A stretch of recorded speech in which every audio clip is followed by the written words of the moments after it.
Hello, everyone. It's Jerry at the Fledge. Welcome to another episode of Every Damn Day. And today I'm sitting up on the stage again. I've got my Biggie with Kanye and Jay-Z fighting over the crown that was made by Robert Montalvo and his company. I think they were called Fugly McGillicuddy or something like that, a fashion company out of Lansing about 5 or 6 years ago, and one of my best friends from when I was a little kid.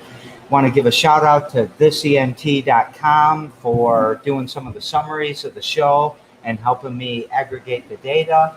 And another shout out to Capital Pro Wrestling, which I know a lot of you are going to get excited about, is coming back on July 17th. So that's not why you're here, though. So let's get into this. Today on the show, I have my great friend, Miss Kathie Dunbar. How you doing, Kathie? I'm good. So what you been up to today? Well, this is great because we're actually on the same screen. Yeah, this is a first for you. Yeah, it's definitely a first like that, and it's we're starting to kind of feel open back up, so we can get face to face. I think because we're vaccinated. We are vaccinated. What'd you get? I got Moderna. I got Moderna too. So we're like vaccinated cousins or something, right? I'll call that. Did you do your chip upgrade yet? My chip upgrade. Yeah, it works with Apple Pay. With my nano bots and everything. No. I'm sorry, I'm just playing. It's okay. So we deal with that a lot. Let's jump into you. Okay. Tell us where you were born and raised, where you went to school. Sure. All that type of stuff. I was born in Detroit, and I was put in an orphanage. As soon as I was born to a young mom back at a time when she was moved away from her hometown. She was from a very small town in Michigan, sent to a Catholic home for wayward girls in Detroit to have that baby. And I was adopted through Sarah Fisher in Detroit, and ended up with my mom and dad, who are no longer with us, unfortunately. I lost my mom a couple years ago, my dad a few before that, but they're still here. I was raised in Clinton Township, Sterling Heights, Fraser, kind of northeast. I went to Fraser High School. You know, that's the second time Clinton Township has come up on the show in 3 days. Really? Yeah. And it really means Clinton Township by Detroit, because Yep. a lot of times people confuse it with Clinton County. No, Clinton Township. So, I actually know where that is because of wrestling. Okay. Oh, yeah. We had a big program. Yeah, you did. One of my best friends from high school was a state champion wrestler. Yeah. So, yeah, there you go. That's amazing. So that's where you graduated from high school? Yep. Graduated from high school. I went to MSU, and I took the 5-year plan, studied a gazillion different things before I figured out what I wanted to do with my life. Ended up in, I have a humanities degree in history and philosophy of law and anthropology. And I moved out to California for 1 year when I had started doing comedy at MSU. For those who don't know, I've been a stand-up comic for, 30-something years. I'll just say that. And I started out with an improv troupe at MSU called Fresh from Detox. And it met every week at Hobie's on Trowbridge when that was there. And we had a very, very interesting group that I did the stand-up. I also wrote some skits. We had folks that acted. We had folks that did improv and songs. Our theme song was "It's the End of My Beer, so refill it and I'll feel fine." And we did a lot of that. I didn't know you were going to perform on the show I today. didn't really know that I was either, but there you go. So it's around comedy. I think you and I started hanging out a little bit, right? We did. Yeah, when we were doing because we were sitting right up there in the balcony, and the comics were here on the stage, and they were great. Yeah. Fabulous shows. We don't have comedy planned yet, but I can't wait till we do. I'm so excited for that. So you graduate from MSU. Yep.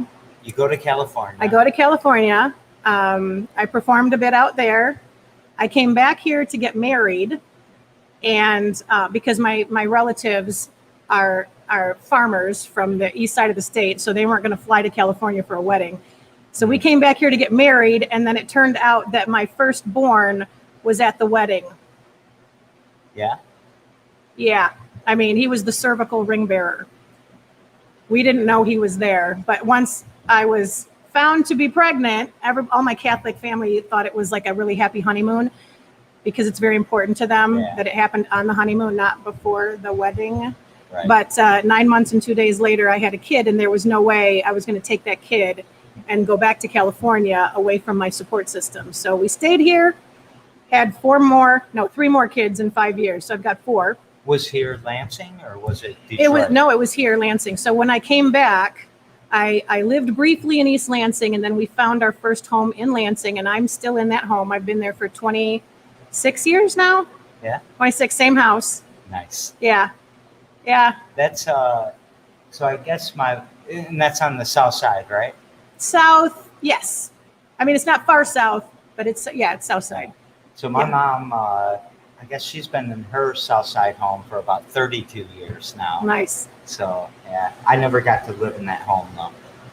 I went to college and then she bought the that home. Yep. Okay. So I'm old as shit, by the way, if you want to do the math. No, I was going to say I've got to catch up to your mom, but I won't. As long as she's alive, I'm going to be always behind her. I'll knock on wood on Yes, that do that. I'm glad you have her. Yes, me too. Yeah. You know, I live 2 doors down from her. Seriously? I'm such a Midwest hick. You know, we Midwest joked when my kid was young that because you know, your mom, like you don't always want to live next to your mom. I didn't always want to live next to my mom, and my mom would make jokes all the time about buying the house that was for sale in the neighborhood. So now I look back on it and I wish I would have agreed. It's amazing and I miss her. It's the fabric of strong communities when you have families and your family in the neighborhood. Yeah. So that's really the fabric of our refugee community too. Oh yeah. Like I was just out at Summer Place last night. I'm probably throwing off your schedule of questions, but I don't have a schedule of questions. Okay. We're good. Well, I was out there and I ran into we have an Iraqi family that we've befriended because he's here and he doesn't have a lot of folks to talk to, and we've met all of their kids and many of the kids that I know through Everett High School and through the soccer programs, through the other refugee programs, all live in Summer Place, and so we're connecting the kids so that they can play together. But there's so much intergenerational family there to help with grandmas, grandpas, cousins, aunts, uncles, and it's such a tight-knit community, and I'm fascinated by it, and I wish that this country would do more to value that in raising of kids. Yeah. It's you know, we broke apart our families. We broke apart our neighborhoods. We hardly stand on the porch anymore. Everything's in the backyard. Yeah. And I don't know. I wish we'd get out in the front yard a lot more. Part of that is design. Yep. So I've talked about that a lot. Urban design matters. So when the north part of the city, and I say north meaning everything north of 496 really, and a little bit south of 496, maybe down to Mount Hope, all the homes that were built between the late 1800s and the early 1900s were built with a front porch mentality. Yep. And you used your neighborhood park for recreation. It wasn't your backyard. You went to the park. And you can see in the mid-century development of South Lansing how that completely changed neighborhoods, because we have homes down there that have over an acre, half acre. So the only neighbors that you know for some families are the ones who touch their fence. So the guy behind you, the 2 people next to you, and the kitty corner fence. Those are the 5 families that you commune with, as opposed to sitting on your front porch and waving at every dog walker and stroller and everything in the community. And that is a really different, I find that when I'm walking doors, very different style of community based on design. Yeah. Pat Linderman talks about that a lot. Oh, Him and I have had tons of conversations about that very thing. Because just standing on the porch at the Fledge on the east side and waving at people for like 2 years straight is how we engaged with the neighborhood. It was the most effective thing we've done. Yep. And even if you don't know names, like we found that like we would know, a certain dog's parents or the parents of a certain kid. Like we would meet through those channels. And one of the reasons I started my neighborhood association after I moved to the South Side was because I tell this story a lot. I was pregnant. I was busting pregnant with the second kid. and hot and miserable. And everyone told me, when you buy a house, there's a welcome wagon. They said everybody will show up and they'll have lasagna, cookies, and baked goods and all these things, and they'll welcome. I didn't get it. No? I didn't get it. And so I said, okay, well, I'm pregnant and I'm hungry and I want my brownies. So I loaded up my 1-year-old in a wagon and I went walking door to door in my neighborhood, introducing myself and my husband to the neighbors. And we found just 4 little streets. There's only 76 houses in my neighborhood. On 4 streets, there were 4 families who had lived there for over 40 years each and had never met each other. Never met.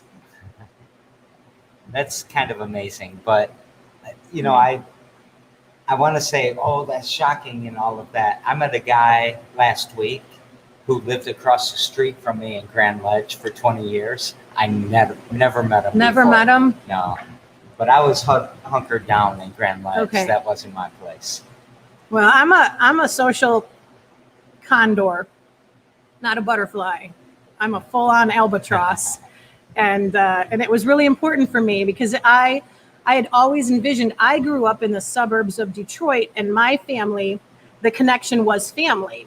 And they were all farmers. We lived in the city and we had an acre of land, and that was considered city folk.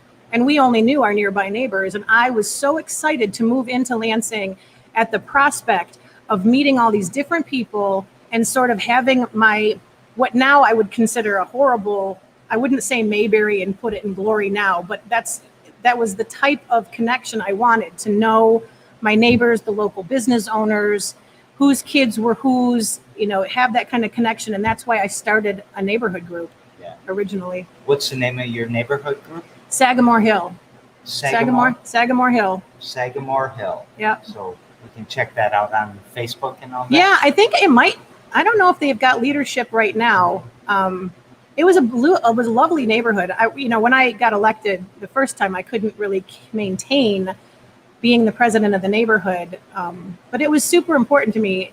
The houses where I'm from were the middle management at GM, and they were built under apparently a model of Japanese management at the time, which is to keep all the workers together and build a community among everybody. Yeah. And that the hill, if you've ever been to Quentin Park, Sled Hill, those were all of our basements of our houses that were excavated and loaded up over there, and that became the hill. Well, thank you for that. Now you got some history. I spent a lot of time as a kid on Quentin Hill. Oh yeah, so good for snowboarding. Very good. So let's jump into the projects. Or did we miss anything that brought you to kind of where you're at and what you're doing now? I think that what people know I'm a council member, but if people ask me, like, did you study politics? And I didn't. I didn't have any intention of going into politics. I really was interested in the social anthropology. So I'm not an archaeologist. I don't like to dig up bones and look at stuff, but I like to study the systems, the communal systems that of people throughout history. How did they do justice in their community? How did they do leadership? And how was their political system organized? How did people live day to day? What did they use for forks and utensils? How did they live? I'm a history buff. I'm a total history buff. So anyway, I started the neighborhood group because I wanted this sense of community. And a couple of years into it, I was recognized. I got an award. It's called the B. Christie Award. It was for neighborhood leaders. And I was giving a speech at the award ceremony, and someone from the health department saw the speech and said, "You are the kind of person that we want to work on this community development grant that we have called Community Voices." And it was basically a Kellogg grant that was funded through the city, what was at that time Ingham Regional Medical Center, which is now McLaren, and the health department. And it was to lift community voices in decision-making processes. It was to not have suits. I call them suits. You will never see me in a suit. I'll probably always be in my Birkenstocks. It'll never be in a suit. But we had incidences, particularly in the South Side, where the suits would come in afterwards And they would tell everybody what we're going to do to make it better for you. And I remember specifically Arbor Point, which is no longer Arbor Point. It was, I don't even know what it's called now, Woodmere, Wood Creek, something like that. But it was a townhome community that was known at that time as Arbor Point and Chute. And it was across from Cranbrook, which was called Crackbrook at the time. And there were a number of shootings. There was a rape in one of the homes. There were assaults, and nobody talked to the residents. They called a huge meeting. They brought the police chief, the mayor, the development officer, all these bigwigs in suits who stood in front of a podium talking at the community saying, we're going to do all these things to make it better for you. And after they got up and left, I went and sat in the room with the community members, and we made a circle of the chairs instead of a classroom scenario. And we went around the room. It was very important to me that I sit with them because there's that power differential of just the elevated standing versus sitting. And I said, what do you see as the problem here? What do you see as the solution here? And they came up with this amazing idea. They said, a lot of the kids that are causing the problem here don't live here. They come here and they're visiting their friends, and they take up all the parking spaces. And we can't even park in front of our own unit. So these little older ladies were like having to park way down from where they lived and walk in the dark because there was no street lights with their groceries, and they felt unsafe. So we said, okay, what's the solution here? They came up with the idea of numbering the parking spots to match the door in front of the parking spot and making little cards that said, this is your parking permit and you're allowed to park here. And if somebody parks here that isn't supposed to be here, then they could legally be towed. So we went out after the suits had left. We came up with a solution as the community, bought some gallons of paint and some number stencils. And over the course of 3 weekends, we numbered the spots. Yeah. And how did it work? It was great. I mean, it didn't solve everything, but those ladies could carry their groceries to the front porch from their car. And they could get rid of the cars that didn't belong there, that were the problems that were causing, problems in the area. And the silly thing about this is it doesn't even matter if it worked. Like, that's the one thing I need to point. It doesn't matter if it worked. They got to try something that was their own idea. Somebody listened to them and they got to see it put into action. And if it didn't work, then they would try something different. But at least somebody heard them and did what was asked of them. So I want to go back to the suit showing up real quick. Okay. Because, and check out the comments too, because I want to see if you want to talk about Tobias and all that too. Oh, sure. But one of the things that I think about is our city seems to have a chronic problem with not trusting our citizens and wanting to replace them all. So we can call that gentrification if you want, but I also see it in that, we want to push everybody out that's bad, whatever that means, and bring in all these new, better people, right? We're always trying to attract businesses. We're always trying to attract talent. And I think we have businesses and we have talent and we have people that are just fine how they are right now. Right. What do you think that's something like? How did the city get to that point? Because it seems like it's been like that forever. I always felt like I was pushed into a compartment and moved around to make me not be in the spot where, I don't know, the rich white folk were. I mean, you can say it started with 496. We had a mass relocation of very wealthy Black families who interfered with a white design of a freeway. And I think that really started the North-South divide, the us versus, I can't speak, I need a drink. It's Pepsi. Well, it's always been a war on us, not a war on crime, not a war on drugs. It's a war on us. Yeah, it uses those trappings. So the war on drugs was a war on certain people. Yeah. The war on crime is directed at certain folks. So I think you have to figure out who's declaring war. Yeah. And those are usually the suits. Yeah. So. Let's get into some of your projects. Okay. All right. So, what were we on? We were on something together.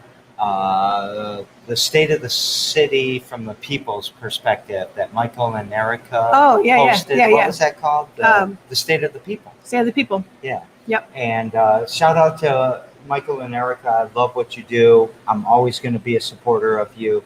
And I love that thing. But when you came on, I have to tell you, out of all the candidates across the board, whether it's mayoral or city council or what have you, you're the only one that sweated with me out there to move boxes, to bring things here. You work, right? I do. And I also believe that there's a lot of candidates that work. I mean, I'm not here to just lift you up and promote you. You know that. So I know I've seen Farhan work. I've seen Claretta work. I've seen other people really work. But you're the one that works with us the most. And I love that. And thank you. I think about, people that show up for the quick camera and then they're out of here, right? Yeah. You don't do that to us. And no, I got mad the last time that happened, and I told Teresa, "Don't take the picture. I don't like it." Yeah, when you're here in a rush, you don't want photos. You're in and out. No. I do respect that about you for sure. I have a problem with that, and I don't know. I mean, I've seen it happen. I've seen it happen at my own nonprofit where the photo op shows up. Lifts one box to have the photo and then they're gone. So to me, I prefer to work behind the scenes in most cases. That's probably not the best strategy to become a mayor, is to not be publicizing the stuff that you do, but I'm not comfortable with it. I'm not comfortable with capitalizing on volunteerism and Well, I think that, I go throughout my life and I just take photos and videos, and people take photos and videos, and I never switch my outfit for a photo. I never switch my face. I never, if you want to take a photo of what I'm doing, this is the shit I do every day. Yeah. Every damn day. Every damn day. Every damn day. And I feel that about you too, is that this is what you do every day. So we're not addressing the other issues yet, but from a feeding people, a food security, filling in the gap, stepping in the gap that our government sometimes creates. Right. You're there. So I will tell you this. When I started SLCDA, which is South Lansing Community Development Association, it was done with the mindset of that first Community Voices Kellogg grant. And it was to lift the voices of people who have concerns and figure out how we can fix them outside of the suits. Mm-hmm. So in the beginning, it was bike trails for kids that were riding the bikes in the street because there was no sidewalks for them. It was pathways for people to safely exercise. You know how many times I've been hit by a car on a bike in Lansing? I wasn't going to guess. Oh, it's I don't know. It's so many times. Yeah. I mean, at least 3 times if I ride from my home on the south side to the Fledge on any given day, at least 3 times I'm slamming on my brakes trying to not get hit by a car.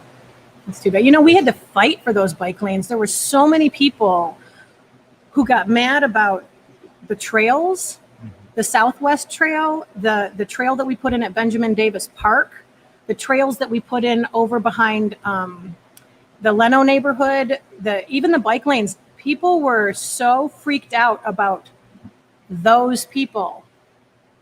They didn't want an avenue for those people, and they would always use that term. Of course, if you ask them, they're not going to ever define it for you, but we knew. And the sad thing is in Southwest Lansing, a lot of the census tracts they show multiple conversations. Multiple people with multi-unit housing, no vehicles, many kids with single parent homes. There's a lack of services in that area. Most people are walking or biking. Many people are walking or biking, and there was no system for them. It had the least number of bus routes too. Yeah. So it was an area of town that really needed help, but we had to vision out of it. So by talking to them, we had these visioning sessions for years. Every other year or so, we would go and we would pick an area and sit down with folks for several months and create a plan. And it resulted in Southside Community Center. From that old Hill High School. It resulted in pathways and bike trails. And the most recent iteration of the work that we do is evolved around food. Because of the USDA certified food deserts that were in South Lansing, a lot of folks with EBT were shopping at grocery or they were buying their groceries at gas stations or party stores, Rite Aids, where the food is crap, high sodium, high processed, high fat, expensive. So they're wasting their good EBT dollars on that. So we started a threefold process. We started farming. We started growing our own food so that we could get it out to people. And we were putting the donated food in the pantries and helping folks that way. So there's if you have no resources, we are going to help you get fresh food. Then we taught people how to garden. So we started these community gardens where we would teach people how to grow their own food. So you didn't have to come to us for food. You could grow it on your porch. You could grow it in a pot in your backyard. You could grow it in a community plot if you wanted to. And I think that really helped. And then there was the folks who wanted to spend their money. We started the farmers market so that they could use their EBT on foods that were actually healthy. And now we have the Double Up Food Program where anybody that uses EBT can stretch those dollars and get double. And now the most recent iteration is our own pantry. So we have our 24-hour walk-up pantry, which frankly, we had a little tiny pantry, but then we learned from you guys and Sam about the refrigerator aspect of it. And we started out with one of your fridges with just cold packs. And now we actually have a working refrigerator outside of our office that folks can walk up to 24 hours a day and get milk and eggs and cheese and frozen food and meat and whatever else they need. Definitely shout out to Figgins and the free stands, right? Definitely. So Samwise Figgins, that's why Kathie called them Sam. And the free stands are amazing. Yeah. And you see the solar panels we have out there? I didn't look. We're about to start running a fridge off from solar. That's awesome. I'm so glad. Let's go head on with this. Not head on so much. Yeah. Go ahead. I love Tobias, right? And he's presenting this to us, and some other people are starting to. I don't love it when the crowd argues because the crowds are people, your people, my people. Sure. And we need to be punching up everybody, sure, not at each other. So let's take this head on, if you don't mind. Sure. What do you see? Tobias is saying, I don't think queer people in Lansing can trust Kathie with her non-position on the Lansing Diocese new anti-trans protocol. How can you house your South Lansing Community Development Association in a building that isn't cool with trans people? That shit is whack. Okay. So first of all, I would say that my work in the community at large, particularly with trans folks, is known. There are many, I wrote the Human Rights Ordinance many years ago for that reason. At that point in time, I was working with mostly LGB folks, and we have actually grown in our work for the trans community. When we say non-position, I guess if you're talking about the fact that I didn't get interviewed for an article, I didn't. I was called for input, and I was in the middle of something at work, and I said, what you need to do to the person who called me was talk to the neighborhood, because the neighborhood was up in arms about this, because the neighborhood fully supported Child and Family being there. And I had facilitated meetings between Child and Family and the neighborhood. And a few months earlier, we'd actually worked through some of the problems that a few neighbors had about housing youth in a transitional housing setting there, not even knowing that they were potentially trans kids, but just the neighbors had a problem with potentially youth, and they thought there would be violence. And so we worked through the social aspects of that. I work very, very closely with Julie over at Child and Family. So I guess please don't take the fact that I wasn't able to respond to that article and referred them to members of the community to comment in time. I just didn't have time to do it before the deadline. My office has been in that church since 2015, I think. Before that, I was in a different church. And at the time that I was there, Father Bill was the priest. And Father Bill is amazing. I don't know that Father Bill's stance technically represents that of the diocese all the time. Father Bill is an extremely loving, caring, literally walk the work of Jesus man who made the pantry a possibility, who gave land, helped facilitate giving land to the community for a garden. And it is under him that I came into that setting. I cannot control at this point what the diocese is doing. I am not happy. Like if you need to hear me say, I am very unhappy with that situation. I am. I do not have the ability to uproot my nonprofit because of that issue. It is unfeasible for me to do that. Our pantry is set there. Our farmers market is set there. Our classes, the community that we work with is there. That is one reason that the neighborhood was so upset about Child and Family getting locked out of that process, because there are so many families and kids in need in that neighborhood. The pantry that we serve, we have people that sleep in our parking lot in their vehicles. We have people that sleep in the park without shelter. We have many families who need our services, and it is the best location for us to be to do that. Am I extremely unhappy in the Catholic Church's stance on this issue? You bet. You bet. I would have loved to have Child and Family in there, but please don't take the fact that I didn't respond to a newspaper reporter by their deadline as an indication that I have turned my back on the community. Let's put that part aside Sure. for a second. Within the LGBTQ community, there can sometimes be factions that oppose each other. So, for Definitely. example, Definitely. TERFs, the trans-exclusive radical feminists. Yep. Are you anti-trans? No. No. Have you ever thought about how to move out, how to buy a church, it's a fair. Yeah, no, it's a fair question. It Tobias is. is It's a being fair. fair, It's a right? fair question. I am in the middle of a service year. This happened this spring. If I weren't even if I was still running for council at this point, it is very difficult. I'm not going to lie, to serve as a council member, run a campaign, run a nonprofit that has so many aspects to it, like the triathlon, the farmers market, the farm, the pantry, all of that, and then also look at funding sources and locations to move. So yes, it has crossed our mind to do that. We don't have the resources to do that right now, but we would consider it, yes. Yeah. And Tobias knows I love him. All these people know I love him. And I think that... I love Tobias too. Yeah. I don't want anybody to think I have any ill will. I welcome the questions, so bring it. So keep asking. You want to take one from Chris Pruitt? What does he say? What kind of extended services would you consider for those who want to remain homeless? Thank you for that question. I was on the NAACP candidate forum, and one of the questions that I answered was about the I don't know what you'd call it, the cleaning out of the back 40, which I disagreed with.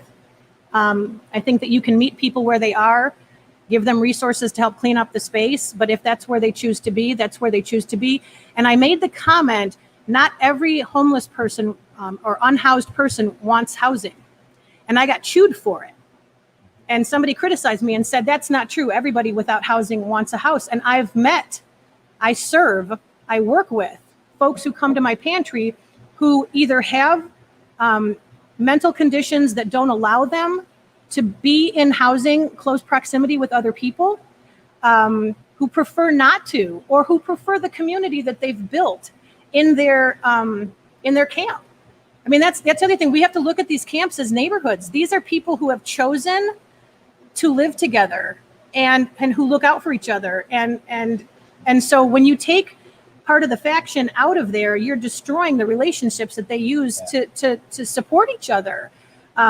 So yeah, I really think that for those who don't want to be housed, having programs like our walk-up pantry. I also work with the PATH program over at Advent House. Yeah. So the Pathways program actually goes out to the camps. And we collect food at the pantry that is specific for the needs of people who don't have a stove, who don't have a refrigerator, pop-top cans, so that they can just eat a ready-made meal like a chunky soup or a stew or chilies, anything hearty. We do fresh fruits. We do ready-to-eat packaged things that, single serving that they don't have to carry around with them. So we do a lot of outreach in that regard for the folks who want to choose to stay outside. I also keep an inventory of blankets and jackets and things that we have shared with Advent House. We get sizes from folks when they find them in the camps that are new, that don't have the materials that they need to stay warm, and we help them with tents and coats and whatever we can. Good question. And Chris is one of the people that I think people need to talk to come to these solutions and to understand a lot what we were talking about before. We don't engage with the community. We tell the community what we're going to do to fix them. Right. But the community has all the solutions. They're competent. They're smart. They have stories that need to be told. They just don't always have the resources. Chris has always said, man, I feel like going back out. He wants to go back out and be home. He's housed now. He's been housed for several years and thinks about going back out with Isaac. That. So, this is confusing me because I had a dear friend, Isaac Riddle, who I've known since he was a little kid, who actually passed away from a drug overdose. And I'm seeing this name and it's throwing me way off. So I don't know this Isaac Riddle. I don't either, but I see the question. He says Dunbar is the candidate, but Verge will be running the show. All of his big donors are supporting her. I can't wait for you to see my finance statement.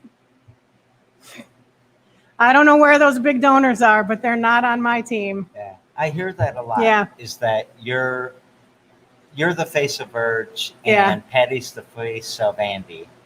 That's sad. That's sad. Okay, so I addressed this a little bit in our formal candidate forum. Somebody asked if Verge would be the man behind the curtain, and I asked to myself. I didn't say it to the reporter. I didn't want to be rude, but what man would ever get asked that question? What man would ever get asked if they had a man behind the curtain running the show? So anybody that knew, Verge and I came at the same time. We came in the same election year. I actually started before he did. We share a lot of philosophy, not on his independent behaviors that have resulted in issues recently, but as far as his stance on progressive policies and even on he took up sanctuary cities for us. There were a lot of things we agreed with. I mean, the whole council voted with him 95% of the time. So if you're talking about my vision for the city, it's far more collaborative. I always say this. I have a tremendous amount of municipal experience, but it also comes with grassroots perspective because of the people that I work with. I don't think anybody who has ever been in the mayor's office has worked hand in hand with people who need the amount of services that we should be providing to our community, who have actually worked with homeless folks, unhoused folks. I catch myself sometimes. I don't want to ever say homeless. Unhoused people who work with folks who are on the verge of a shutoff. I mean, most of the people who call constituent relations in the mayor's office, they're going to be forwarded on to another department. These are probably people that I have in my cell phone because I work with them that regularly. So, I mean, that's a big difference in our approach. Yes, I'm a very progressive liberal politician. I used to say I'm not, but you are. Once you're elected, you're a politician. Like you can't pretend you're not. But no, Verge does not. Again, I joked about this at the debate. If he was in control of me, I wouldn't have purple hair or a nose ring, because he tried to get me to change that for 10 years. Yeah. He's not the puppet master on this one. I control myself, and I have my own vision for the city and my own way of working with people to achieve that vision. I want to jump down to Alyssa. Alyssa, thank you for the compliment about my hair. I don't know about all that, but thank you.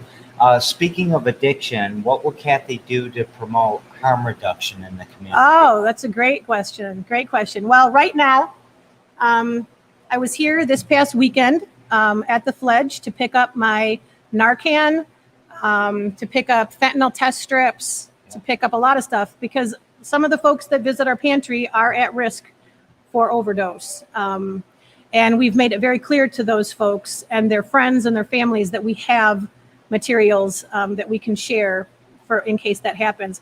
The bus that was out here was amazing. I wish we had one in Lansing. That was from Jackson, you said? Clarkston. So they came back on Monday too. Oh, good. It was very good. So you should tell people we need a bus like that. We talk about getting fresh foods out to neighborhoods by taking buses out with a kitchen to teach people to cook and get fresh foods out to them. But having a bus that goes around and does harm reduction and services like that is amazing. Clean needles. I'm not afraid of needles. I was so upset when we just worked on some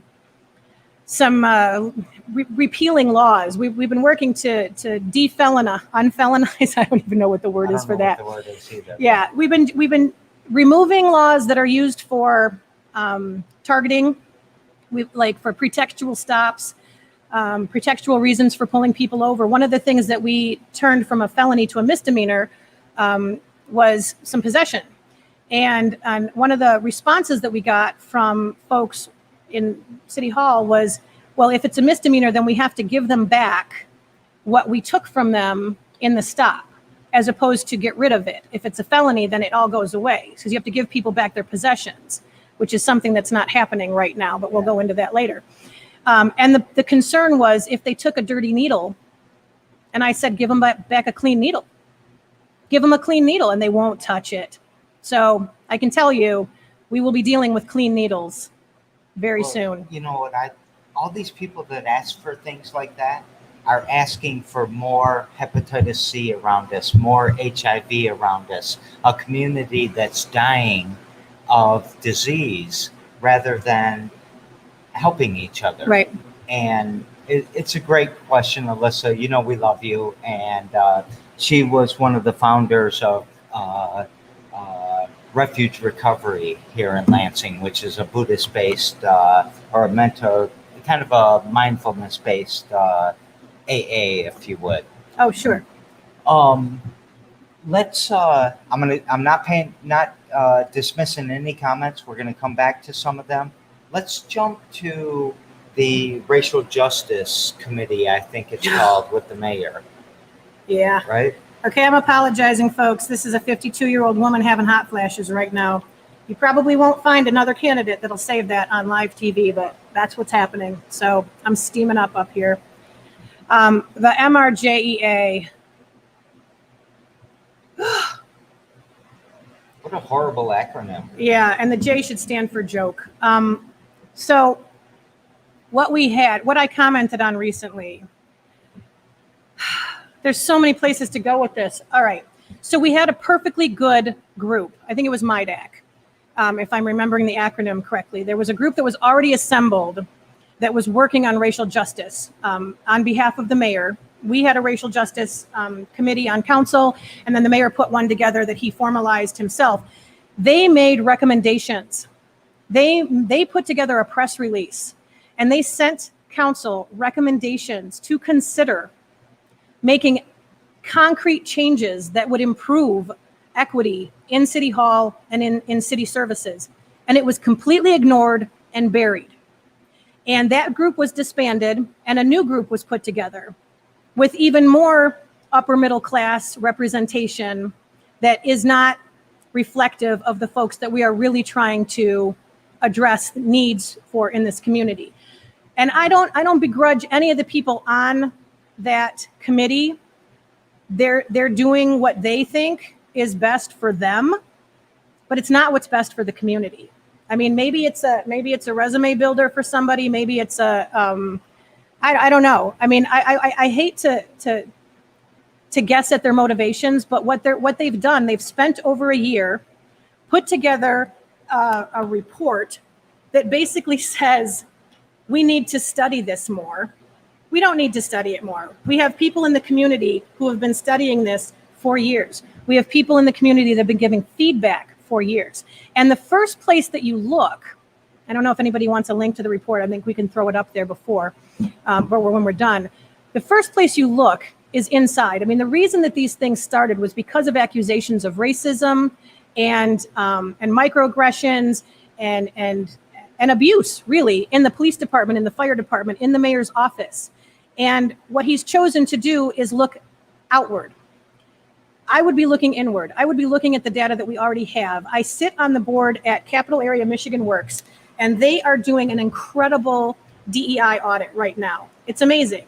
They're looking at internal communications, external communications, programs, facilities, and looking at the data that they already have. I'm totally fogging up, but whatever. You guys can hear me. That's all that matters. I'll read the comments too. That's fine. I don't need. Yeah. Okay, good. Whew, thank God. We should be looking at statistics. I mean, some of these complaints are about discipline and advancement opportunities. So why aren't we? I asked more than a month ago for data, particularly from the fire department, asking about disciplinary measures and advancement. Who's been promoted? Who's been demoted? Who's been disciplined? And I don't need to know the names, but I do want to know the racial makeup of those folks, because that's how you find trends. It's not asking opinions. We can ask opinions all day long, but the data will tell us. And if you are going to ask opinions, you have to ask the right people. So my big complaint recently was about the MRJEA did this study. It was put out as part of the report. And it was part of the study was to find out where there is racial discrimination in the police department. So they do an online study, the link of which is available on the city website. How often do any of you go to the city website just for random stuff and are going to click on a link? Probably not. They took it to neighborhood associations. Not exactly always representative of the folks that we're trying to reach here to learn about. So what ended up, they put the study out, the results of the study, like it was a bragging point. And when you dig into the detail of the study, 66% live in Lansing. That means 34% don't. So who cares? 75% white. Okay. 74% own their own home. 58% have never had an incident with the police department. If you're trying to figure out if there's racial discrimination in traffic stops, you don't ask traffic stop. I'm trying to find the right word for that. It's not a good word. Yeah, we're not going to do it. You ask people who have been stopped, and you ask people who are in the demographic that face racial discrimination. And that didn't happen. And the mayor justified it and said, well, 75% of Lansing is white. So the study was for 70. I'm like, no, but your racial justice group is not about finding solutions for white people. It's finding ways to improve the situation for people who face discrimination. Sorry, I got a little hot there. So I've done this show for 297 times. Okay. And we always follow the same format. And I always tell my guests that I'm not going to come at them sideways. I'm not going to ask them something tough. I'm not going to try to hurt their brand. And that, Farhan's the only other mayoral candidate that's been on the show. Okay. And you and I agreed that we're going to stick with that. But I also told you that people will be coming at you from the side, right? Which I can't see right now. So don't worry about that for a second. What I want to ask you is, you've been accused of some things, and we didn't talk about this. We didn't. And I'm telling you guys right now, to be fair, it's the exact same way I've been doing it. Do you want to talk about any of that or not talk about any of that? Because that's exactly what I would ask a guest normally. You know what? I'll talk about it. Okay. So talk about it. How let's start with, did you reflect inside when those accusations came to you? So the first time I heard about it, I hadn't seen a post. I got it from a reporter. A reporter called me and asked for comment about using racially insensitive language with a person that I used to be friends with, like very, very good friends with, many, many, many years ago. I thought I knew exactly what they were talking about because I remembered saying something and learning afterwards that it was not cool. It had to do with my hair. It had to do with a name that I was called as a kid. And I mentioned it in front of this person. And I didn't recognize at the time what a trope it was. I don't use that term anymore. There are many terms that I don't use anymore. I learn over the years as I'm made aware of things that are insensitive. I did this on council just a few years ago. I said a term like call a spade, which to me, I had grown up believing calling a spade was saying it like it is. And someone made me aware that that term was a negative term used for Black folks back in the day, and that it was an insensitive term to use in that context. And so I don't, other than explaining that right here, I don't use that term. My grandmother always said to me, Jerry doesn't call a spade, he calls it a fucking shovel. And I always wanted to quote her, and I could never really find the origin of that, because, spade is a derogatory term, but I didn't know if it was it was. I've looked up the so I love etymology. No. Saying, I looked up the etymology. So in the context of calling a spade, it's not technically in that context, but the term spade. Yeah. So in that context, we weren't talking about a person. Do you agree that as soon as you say, I looked up what's that word you just the etymology, the history of a phrase, of idioms and things like that? Yes. Like that's almost automatically the wrong way to go, right? Because someone's offended. Or no, of course.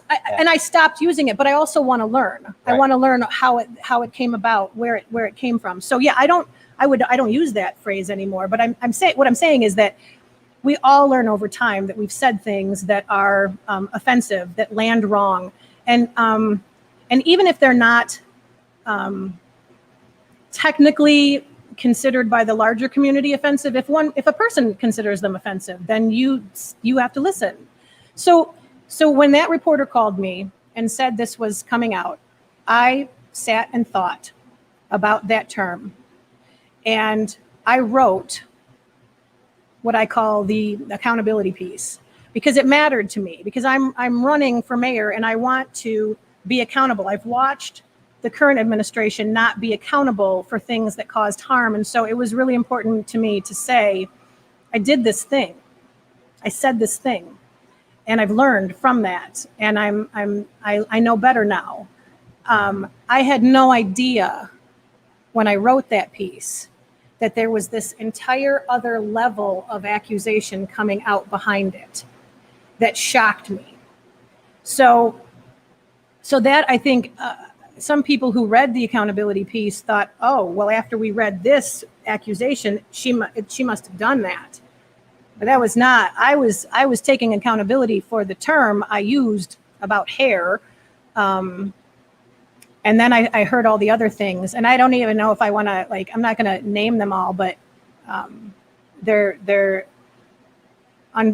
so untrue. And I don't know the motivation. I guessed at it.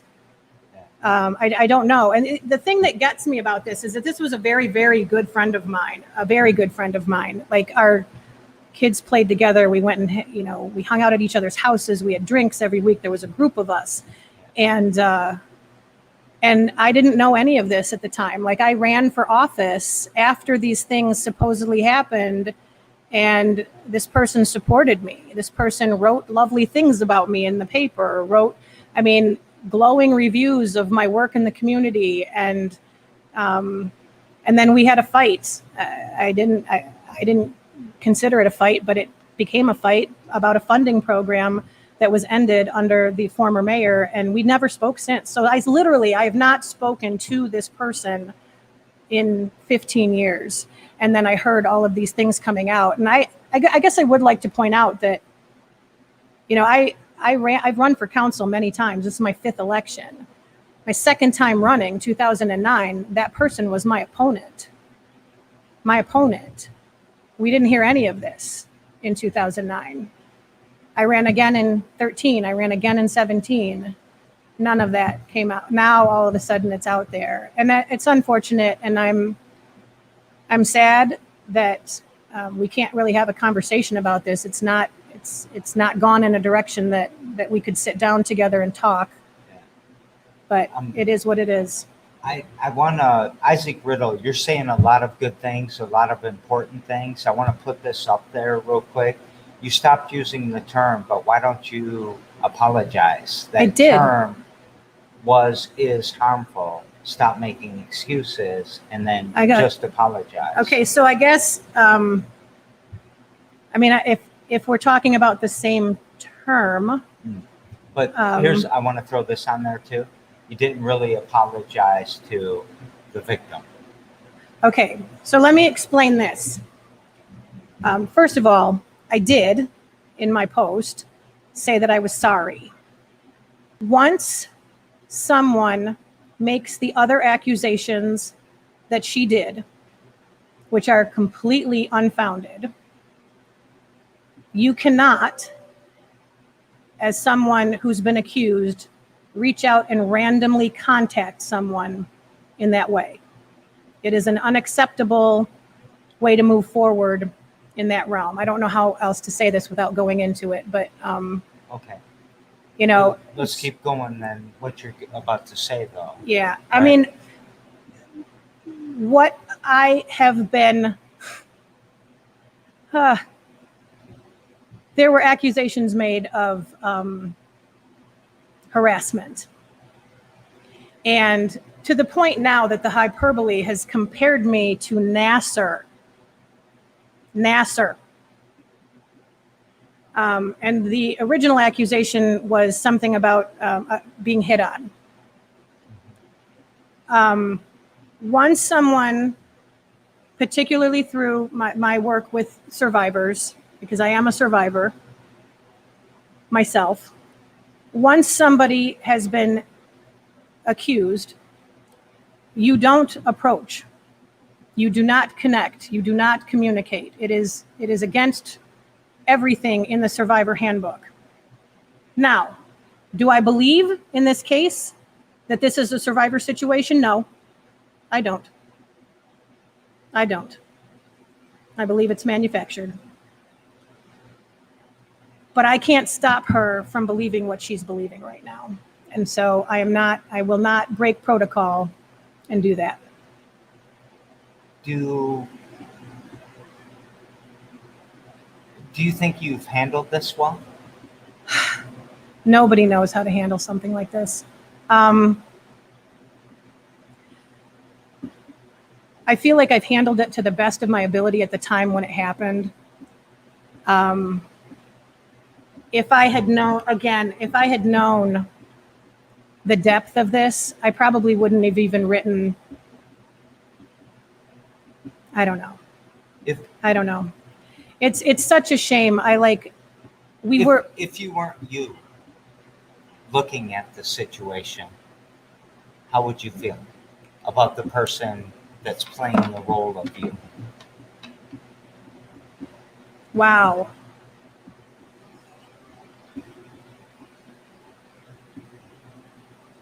I don't know, Jerry. It's tough, right? It is. I don't bear her any ill will. I don't understand it. I'm confused by it. I'm hurt by it.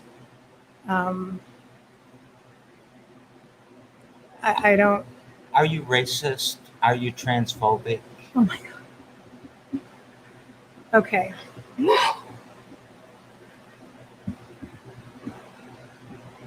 I have done everything I can in my life to help people. All people. All people. And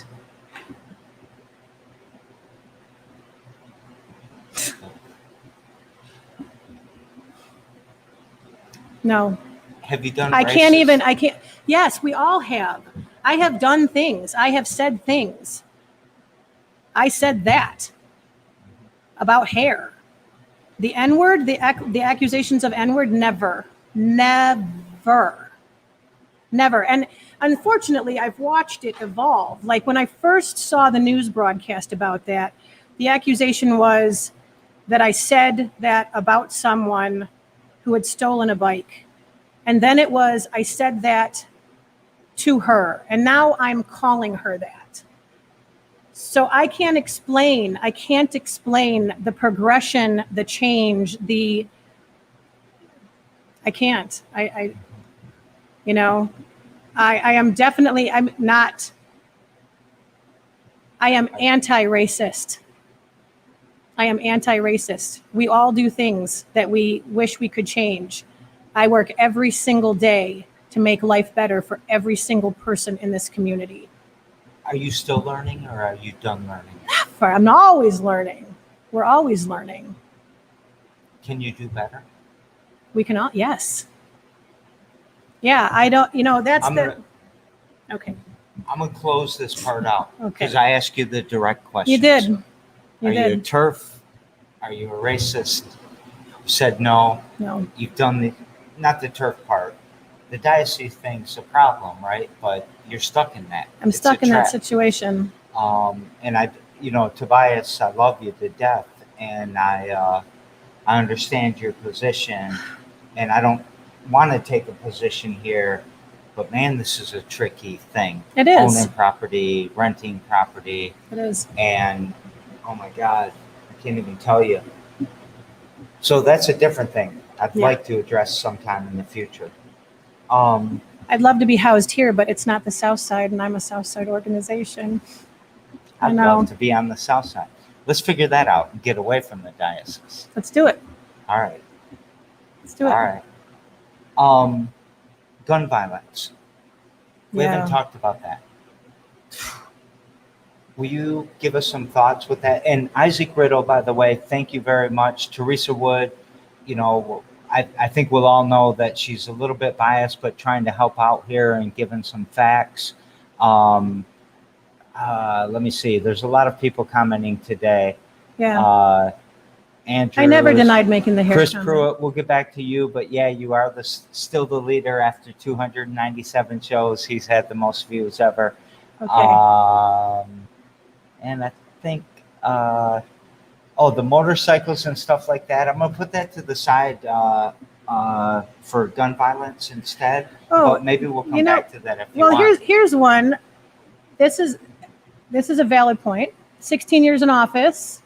We still have a $700 million unfunded liability. We actually don't. It's 247. High gun violence. The gun violence has increased in the last few years. And he says, and the cycle. Okay, so there's only so much an elected official can do in a legislative position.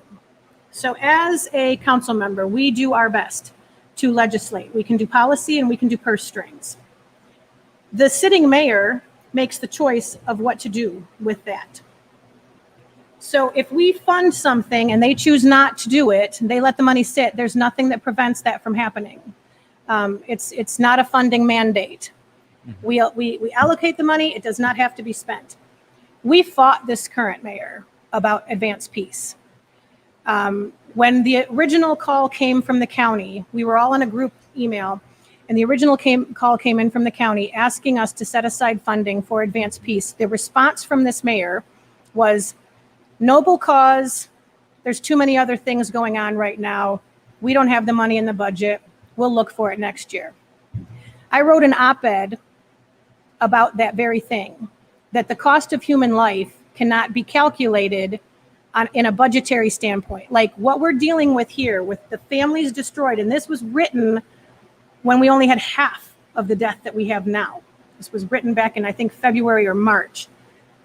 And I said, the opportunity cost here is amazing for us to do the good that we need to do with $240,000.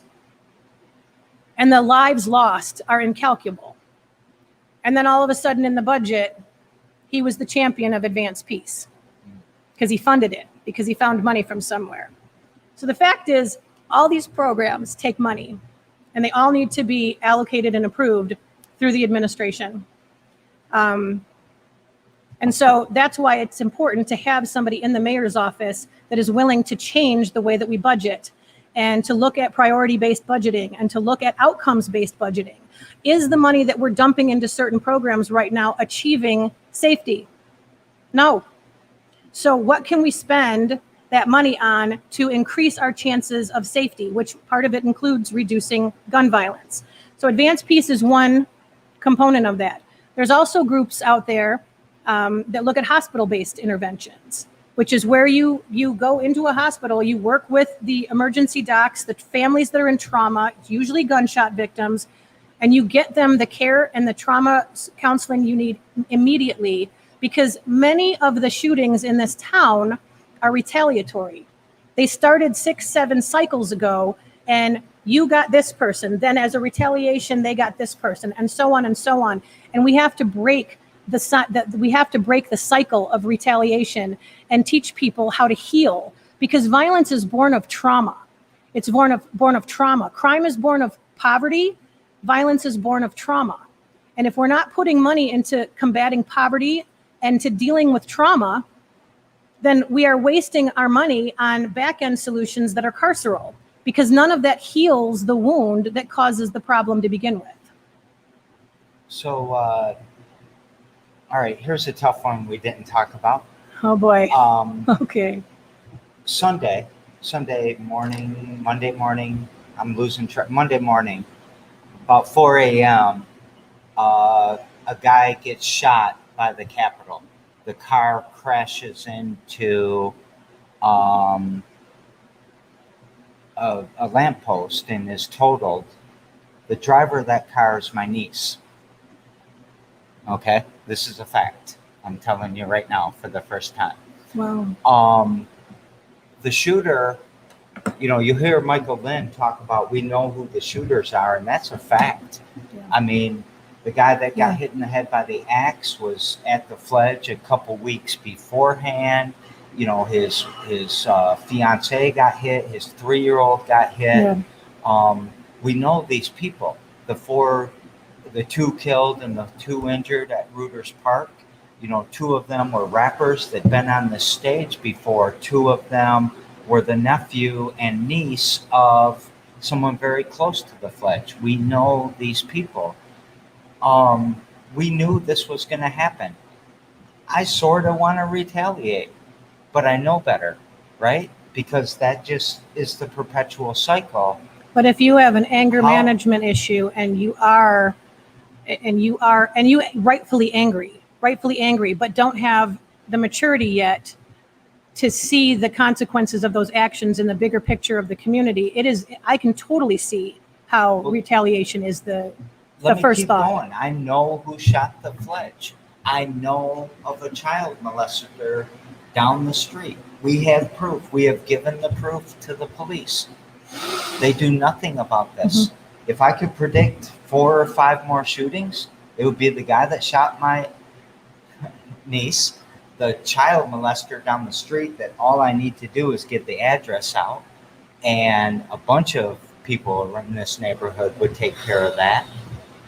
When are the police aren't effective. When are they going to do something for us? They're not. They never, ever will. So many aspects to that. I know, I'm sorry. No. Dumped this on you. No, they're all valid. So we know of several officers, Black officers, who have made comment off the record, never will be on the record, that what they're hearing from investigators is, we're just going to let the community sort itself out. We're not going in. That's unfortunate. Where we need to be funding is investigators. I fought unsuccessfully during this last grant funding round where it was brought forward for the COPS grant. 5 new officers. The grant is only like $625,000. The city has to pay I don't know what million as a match to bring on newbie officers. When we had 9 vacant patrol officers positions that hadn't been filled, couldn't be filled. We had 2 investigator positions, couldn't be filled. We had other positions in different departments, like in corrections in the jail, not filled. So we had all of these. I actually do vote against budgets. I voted against this one. So what happened is we basically, the council approved this funding for more officers that are going to do patrol, which are not going to address investigations. And I couldn't get any assurance that any of that funding would be used for investigations, or even if that was going to bring in 5 officers, take 2 that are already there and move them up to investigations. Because that is the cry, that is the rallying cry of these mothers, is we know who did this to our kids and the police are not picking them up. Sherry Pruitt knows. Right? Many. It's a damn shame. My community officer, I love him to death. I don't call him unless he calls me and needs something, or I ask for advice from time to time. He's had knee surgery. He's back in September. I am out. I will not call 911. I will not call another cop. I will talk to Ken, but outside of that, Yeah. where's my community officer? Where's my help? Yeah. Right? I'm not calling the police when some young black man's pushing me around outside.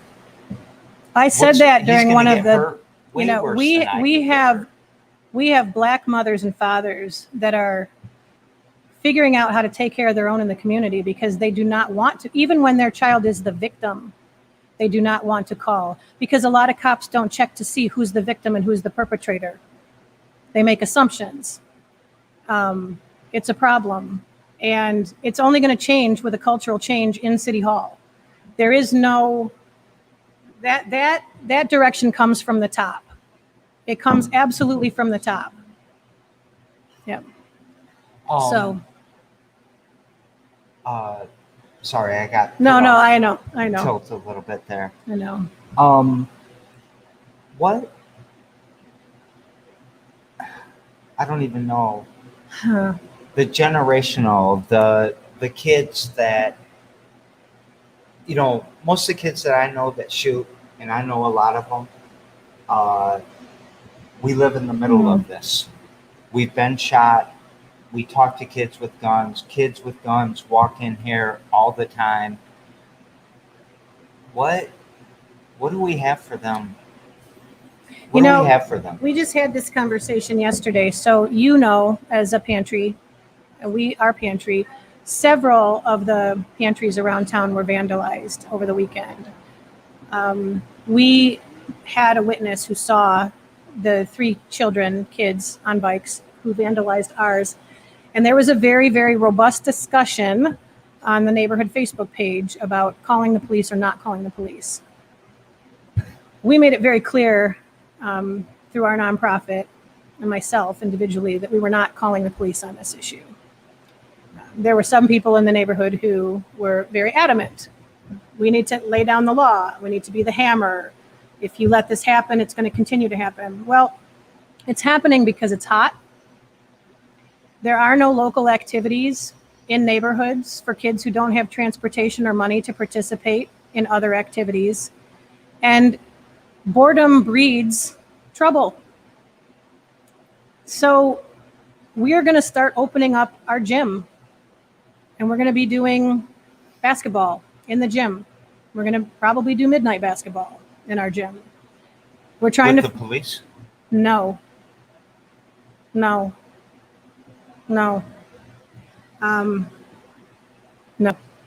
Yeah. But You know, that's what happens when you spend a majority of your budget on policing. So safety, our goal is safety, right?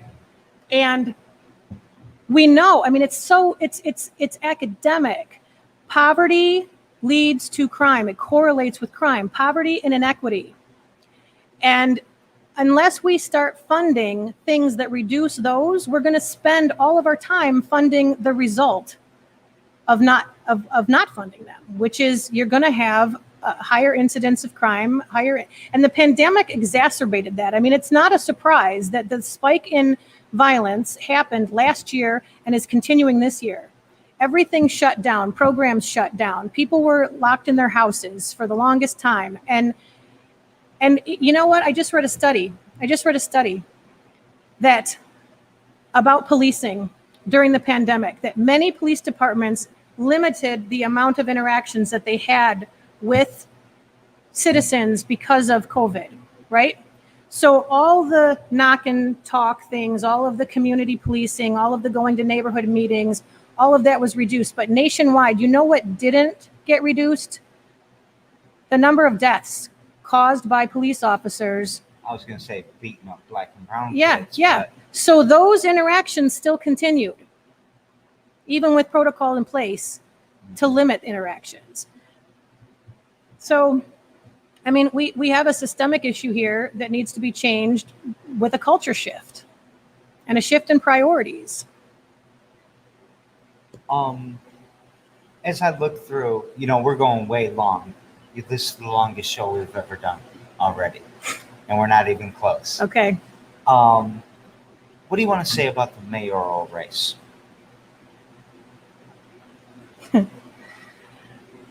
What do I want to say about it? It's a pivotal race. I mean, it really is. I mean, we have a mayor who was my friend. He served on my board years ago. You know, I think that when he came into office, he didn't have necessarily the same drive that I would expect in an administrator. I feel like I know after talking to folks in the cabinet, in staff positions all over City Hall, that they feel like they're on a rudderless ship, and it's just like stuff happens and he's a yay or nay when it comes forward, but there's no active vision seeking. There's no active attempt. It's only after we complain that we need funding for climate action. It's only after we complain that we need funding for advanced peace. There's no proactive, how are we going to address these major issues that affect our community and the world? So I feel like he's playing it safe, but by playing it safe, it's hurting many, many people. So in that regard, I mean, that's 4 more years of that is really going to have a major impact on our vulnerable communities.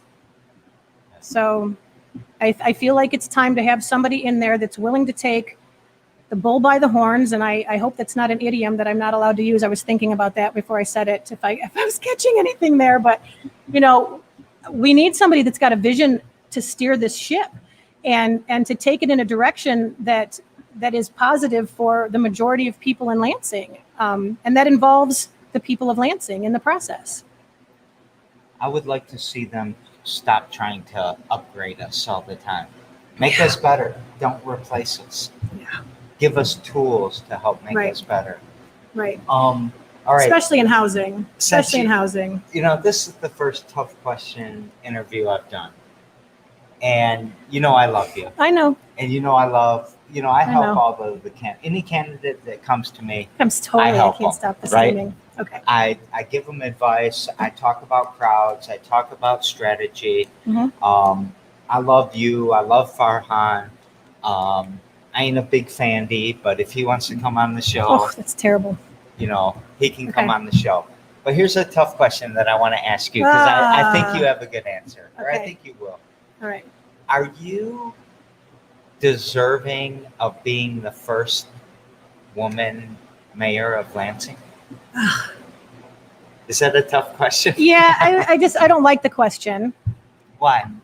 Because it shouldn't be about me being a woman or not. Oh, fair enough. You know, But I it's mean, going to be historical. it right? will be historical, but I'd rather be historical for other reasons. I'd rather be historical for transforming the way that we do public safety. I'd rather be historical for using community visioning for, planning. I don't know. Yes, I'll be the first woman, but that's not what makes it. How will you do something even more historical to overshadow that? I mean, that's really in transformational policy. It really is. You got this? I got you can this. Do this? I got this. I've done community visioning processes all over the city. We did them back in the late 1990s. Her and I are super old. We're old. Early 2000s, we did visioning sessions in different parts of the city. And in the same way that we asked people, what do you need? What do you feel you need to be safer in your community, to feel more connected to your community? Those are the answers that matter. And we got tremendous results. Now, we also had funding to do those things. And obviously, as the chief executive of the city, you have much more opportunity to dictate where funding goes. But yes, I think that there's a massive shift in transformation that can happen, and vision and purpose, and yeah. And it's not because of ovaries. I love that answer, because I hate when we put strong women as a hashtag, No. strong Black people as a hashtag. No. Just strong fucking People. How would you summarize what your mission is? What do you care about Lansing? How'd you get to this mission? What's your mission? I really believe that people have the answers. I really believe that suits are not the way. Even academia, I love to study things, but I don't want some guy to come in just because he wrote a book on this stuff and tell us how to do something here in town, because they don't have the grassroots knowledge of how our community operates. So I feel like I have the commitment to the community. I also have the academic knowledge, but I would never subvert that, the community with that. I feel like municipal experience and grassroots perspective really sum up what I bring to the table on this. And that's something I've learned through all the work that I've done over the last 20 years. And yeah. Why do you want to be mayor? Because I can't get everything done that I want to do from the council. I mean, we've proven that, in the last 3.5 years, I've learned that unless you have a connection, unless somebody's listening to you in the mayor's office, like any vision that you have for the city is just yours, and you're a vote 1 of 8. And you can't make structural change. You can't make innovative change. You cannot bring a new perspective. You can push the bar. You can push the bar a little bit, but you can't make a transformational change like I believe it's time to happen. So, do you have higher aspirations? Do you want to be the governor? Do you want to be a senator? Do you want to be the president? No. Mayor's just fine? Mayor's just fine. I mean, seriously, think about, I could have stayed in my seat. Yeah. I could have stayed in my seat. Manager? Should we flip over No, to that? That's an interesting question. So I will say this. I've done a lot of research on city manager stuff. National League of Cities just did a study on this, because it's not necessarily about the form of government. It's about the person that's in the role as the administrator. So in a strong mayor form of government, the mayor is the administrator. In a council mayor situation with a city manager, the manager is the administrator. In either case, that person has control over the hiring, the firing, and really the direction of city staff. In a manager position, you've added a different level of accountability because it's to the council members as opposed to directly with the people. So what I found by researching other cities that are looking at transforming their charters and changing their mission, more cities, it's almost 75% of cities that are changing are going from city manager back to strong mayor, because they feel like the city manager is more accountable to the voter than they are electing a council member who is then in charge of the city manager.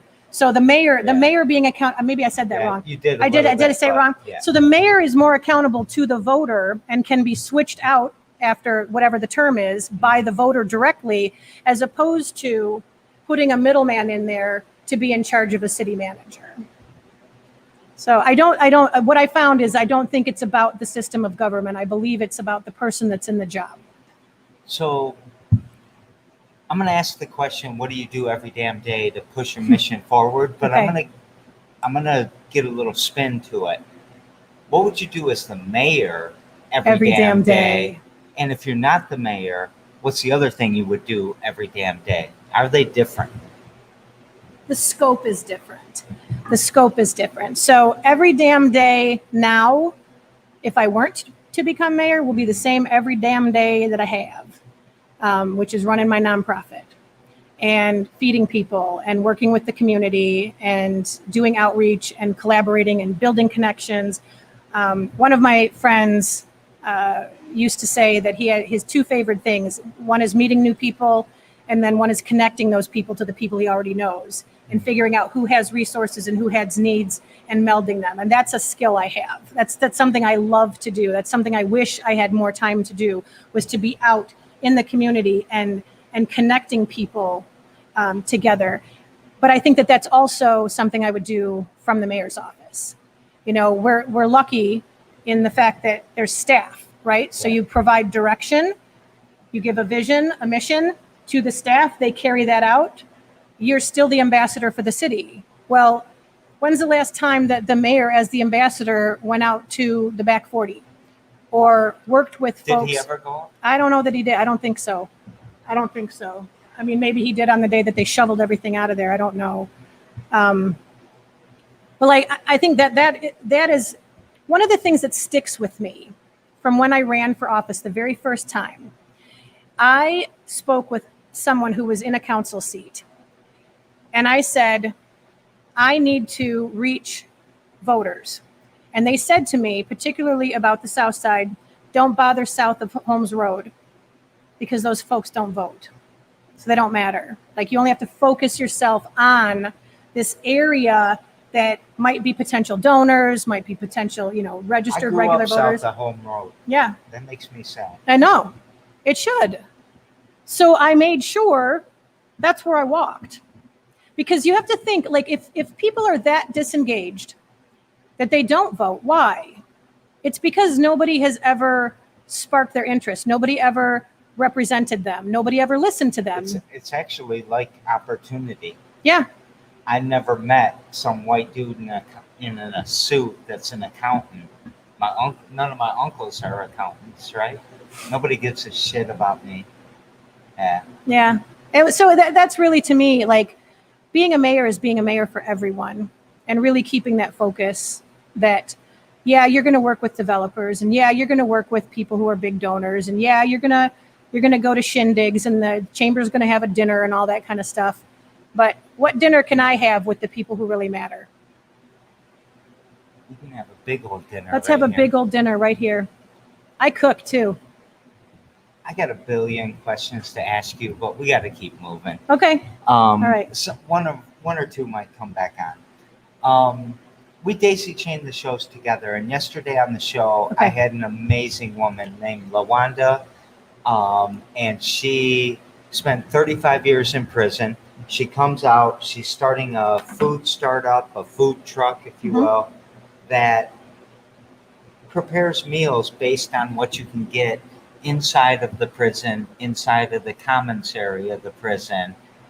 It's awesome. Her question to you is, what's your perspective on returning citizens? Oh, good question. Good question. So we introduced, and it was killed many, many years ago, a ban the box scenario for the city, and tried to work that through the process. So anybody that's out here that works with Monica Janer over at Northwest Initiative. She works with reentry. I actually have a program with us. One of our employees is a returning citizen. And we work with a lot of folks that are coming out of the jails and getting them into garden volunteering as a transformation. So yeah, I think it's an amazing potential resource to bring folks back in and make them extremely welcomed and productive and not shunned, to give them opportunities to earn the money that they need to stay out of trouble, give them the resources that they need, because a lot of them don't get it.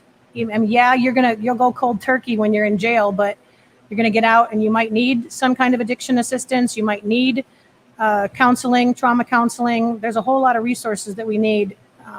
And I'm a big fan of positive reentry. As a mayor, what would you do to help? Yeah. One small thing. One small thing. Probably work on, because I'm on the board at Michigan Works, working with folks who need the skills to get jobs. Depending on whether they went into prison with a skill set that they need help getting out, or if they went in at an early age and haven't developed a skill set. She went in when she was 17. She was 17? Okay, wow. She was a child lifer. Yeah. Actually, warming. You guys should watch that episode. It was a warming Definitely. story. I would love to. Yeah, I think that the job skill training and paid job skill training, not expecting people to work for free while they learn, paid and subsidized job training, because they got to make money while you're doing it. Yeah. So as the mayor, you do that. Let's say you don't get elected. You're also not going to be on city council anymore. As a human being, what's something you think we should do to help welcome returning citizens? Returning citizens, if you don't know, you call them ex-cons, you call them ex-offenders, whatever you call them. People coming out of prison is what I'm saying when I say returning citizens, because it was brought to my attention yesterday that not everybody knows that term. True. Which I thought they did. Yeah, returning citizens. Yeah. So as a normal, not a mayor, not a city council, you as a person, what would you Targeted hiring. Working at targeted hiring. I mean, there are many different programs in town that work with targeted hiring for folks with disabilities. Yep. Targeted hiring for folks that are re-entering. I think that would be an amazing, reserve some positions. And I want to shout out 100 companies that'll hire a returning citizen right now, and I can only think of one. So Eastside Fish Fry. Yeah, they're great. They're great. Gotta love them. Another thing that I was just thinking about, and I was at a grand opening for a Wendy's on the South Side. We were talking about how living wage is really making a difference for people right now, and folks are not wanting to go back to jobs that paid them subpar wages and shitty conditions. Can I say that? Yes. Okay. Fucked up conditions. And so, I mean, how do you incentivize folks who need work? I mean, because that's really the problem that we have right now. The quit rate in this country is higher than it's ever been. The amount of jobs available is higher than it's ever been, and the amount of unemployed is high. So what's the disconnect? The disconnect is nobody's going to settle for crappy job conditions anymore and shitty pay. So one of the things that they were doing down at this Wendy's was they're offering, while somebody works there, like almost free college tuition. It was like $300 for the year, for every year. And while they go to school there, they get their degree while working there. And then they're offered advancement positions in upper management and regional management as they move through it. And I thought, that's an interesting, but there's all kinds of things that we can do to be helping people get employed, not just returning citizens, but it also involves working conditions that are livable, wages that are livable. Which folks need to transform out of that. We've told people mindset for years, be smart about it. Here's your financials. Do things to optimize that. And then all of a sudden they do that. And now everyone's, you're lazy. You're doing this. Right? People are making great decisions for their family. They're collecting their unemployment. They're investing in their businesses. They're investing in or their own. You know what they're doing? entrepreneurialism. They're doing what rich people do, and they're getting lambasted for it. Yeah. Yeah. Exactly. Making money off. Yeah. Yep. So tomorrow on the show, I have Clarissa Trevino. She runs RFQ Boutique, which is kind of a fashion industry thing, but she's got a really cool algorithm that she's got going on. She was part of the One and All program that LEAP and Consumers Energy and MEDC and the Fledge and RDC and SBDC all Are these her work sewing together. machines downstairs? No. But what question would you like to ask Clarissa? I would ask her. You want like a social justice question? Well, or we did talk about one, right? So when have you ever seen someone being harmed, victimized, a vulnerable person, where you stepped in to stop it? That's a good question. There's a particular moment in my life that I won't bore everybody with, but it's my most favorite moment. Why would you not bore us? Because if you haven't bored them with it before, they haven't heard it. I had my arms on the wall with my legs spread out, and so did my friend, and he called us a particular word that maybe ran with trick. And I turned around and pushed the cop. It was an Ann Arbor cop. And said, "The fuck are you talking about?" And he backed down from us because it was during apartheid. It was during all these protests. Ann Arbor was super racist back then. Well, maybe still are. But what about you? I'm going to switch over to you. Most of the interactions that I've had that I've interrupted have been somebody that was treating somebody badly for being LGBTQIA, particularly kids who were targeted. My daughter's bi, I'm bi, and we actually went to the school. I remember this vividly, going to the school because the coaches at the school were getting complaints from other girls on the team that that there was inappropriate touching. And it was normal basketball play. And it wasn't the girls that were making the accusations. It was the parents once my daughter came out as bi. And we had to do some major education about, what that means and how that plays out in a scenario like that. Let's go. We're going to rewind way back to when I asked you about you. You are in your high school's Hall of Fame. I am. Because you were an athlete. Yeah. What were you? I was a track athlete, so I did discus, shot, high jump, long jump. I did all the field events, and then when I came to MSU, I was on their track team, doing shot and discus. So you've been in a lot of locker rooms. Yeah. Us boys know, us men know, that in those locker rooms, there is homophobia, there is racism, there's every bad thing you can imagine happening between us men. Yeah. Is that the same on the female side? It can be. Does it get violent when you call that out? No, I wouldn't say that. I never experienced. Because it does in the boys. I know. I've heard. My daughter, it was more shunning. In my own situation, it was more shunning. And then, the academic side of it, when you involve the parents and, get called down to the school to talk to the principal's office about the issues involved. And then you have to threaten to call like a civil rights lawyer and explain, you can't treat my daughter like that. She is who she is. And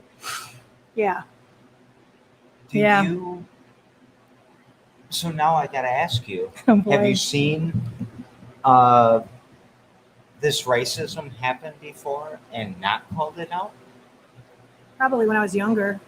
I don't think I didn't come out of the womb with confidence. I came out, I was a pretty shy kid. So I'm sure that when I was younger, I witnessed things that I knew were wrong, that I wish I would have had the strength or, knowledge to know. But I mean, starting in college and in my 20s, I got pretty ballsy. So yeah, I call shit out now. How we doing? I'm good. I'm still fogging. We're gonna go 2 hours. Damn. Are we really? I never did this before. All right, so real quick. Wow. Yes. Happiness, sadness, joy, or hope? Which word do you want to talk about? Hope. Why'd you pick hope? Because that's what this election's about for me. For me, it's a way to bring hope to people that feel hopeless right now. I don't want folks to feel afraid to call the police. I don't want folks to be embarrassed to get food. I don't want folks to feel like there's no reason to vote because nobody represents them. I don't want folks to feel that it's hopeless for them to find a job because of discrimination. I don't want folks to feel that there's no path to reentry. It's all hope. It's all hope. Are there people within the city that feel hopeless? I think you know the answer to that because we work with them. But do they really feel hopeless? You don't feel that there are people out here that are hopeless? I don't know. I'm examining it. Okay, right well, now. I'm going to say yes. What makes them lift the head? What makes them walk to the box? What makes them look for the next time? I think that there are people who may be getting by who need the opportunity to hope. I also know that there are people who are depressed, bipolar, schizophrenic, who they don't have a lot of hope. There's only a couple mayoral candidates that can look at me in the eye and ask that question. And that's you and Farhan. I'm sorry, but to bring his name up during your interview, but this ain't a promotion for either of you. It's about who's doing the work. Yeah. And you see the hopelessness. I do. I'm not sure. I do. I see the shame. It's not just hopelessness. There's guilt.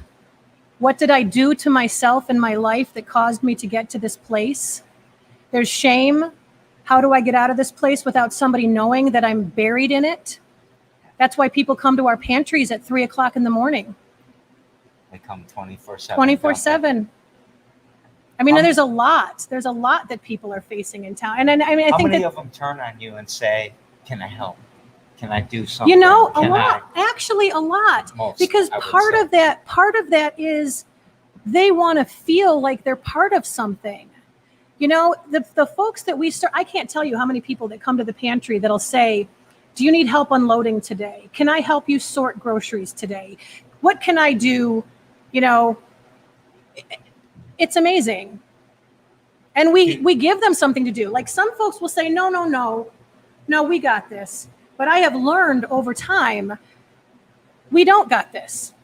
We all got this. Take the help, even if you got to straighten it all back up after this.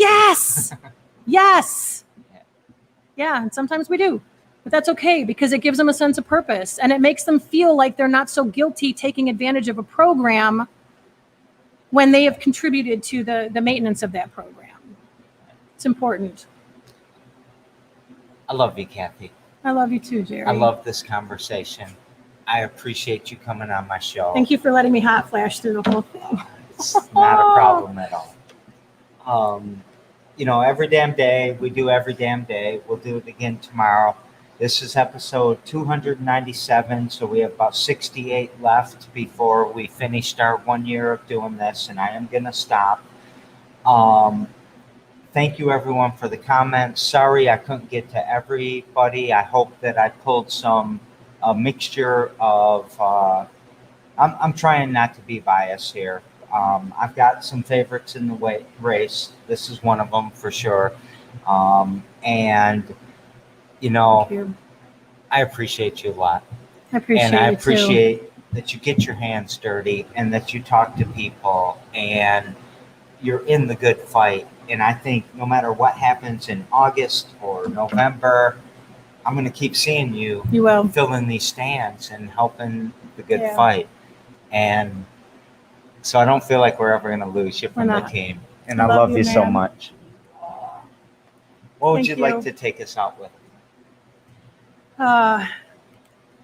We just said it takes everyone. It takes everyone. That was one of the things that came out of some of the conversations yesterday and the talks about the pantries. Everybody can do something. We can't all do everything, but we can all do something, even if it's one thing. And find your niche, find your passion. If it's feeding people, great. If it's helping people find housing, great. If it's cleaning up a park, wonderful. If it's taking a skill that you have and sharing it with others, if it's mentoring, if it's job shadowing, whatever it is, you can do something to make this community better. And it's going to take all of us. All of us. Can I add one thing? Yeah. You're obligated to take ownership of your community, your neighborhood. You're obligated to. It's part of your role. You want to be patriotic? Then go out and get involved in your front yard right now. That's right. Love you. Love you too, man. Ah! See y'all later. Did we do it a weird white person? Yeah, it's okay. way? Yeah. Love y'all. We'll see you tomorrow.